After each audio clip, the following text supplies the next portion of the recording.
Hi, Michael. So obviously this is the last fight of your contract. Just if promotions and contracts weren't a barrier, who would your dream opponent be? Like, would it be Khabib? Would it be the trilogy with Eddie Alvarez? Would it be the rematch with Pitbull? What would your who would be top of your list if there was no barriers?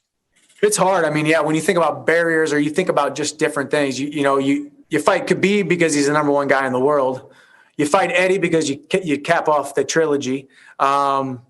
But really you fight Conor because it's the biggest fight with the most eyeballs, So there's those different kind of 1A and 1B. I would also love that Pitbull rematch. I think obviously that fight ended very quickly. I zigged when I should have zagged. He caught me, and I believe I'm a better fighter on any given night, and I beat him 9 times out of 10. He just caught me that one time. So I'd say those would be my four fights that I'd really like to get.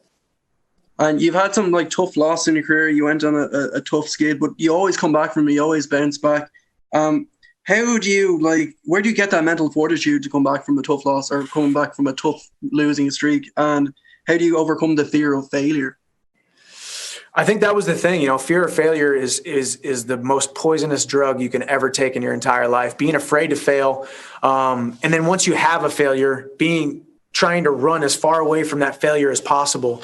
And I think that's what I did. I hid myself. I was up for Fight of the Year. They wanted me to come to the World MMA Awards and present an award and accept my award for Fight of the Year. And I didn't go. And I was getting calls from all these different media, all the big name medias. And I said, no. And I just hid myself.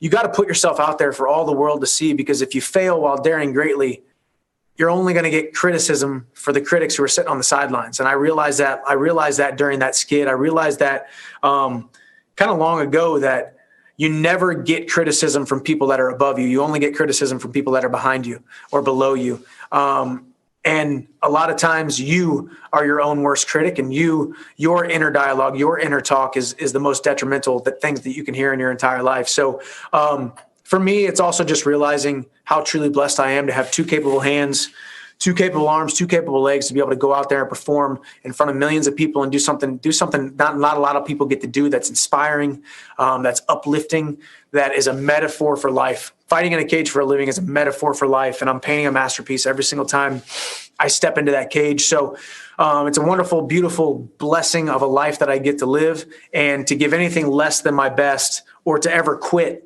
to ever see failure as an option or ever see quitting as an option, would be to squander those gifts that I've been given. So I just kept going, and here I am.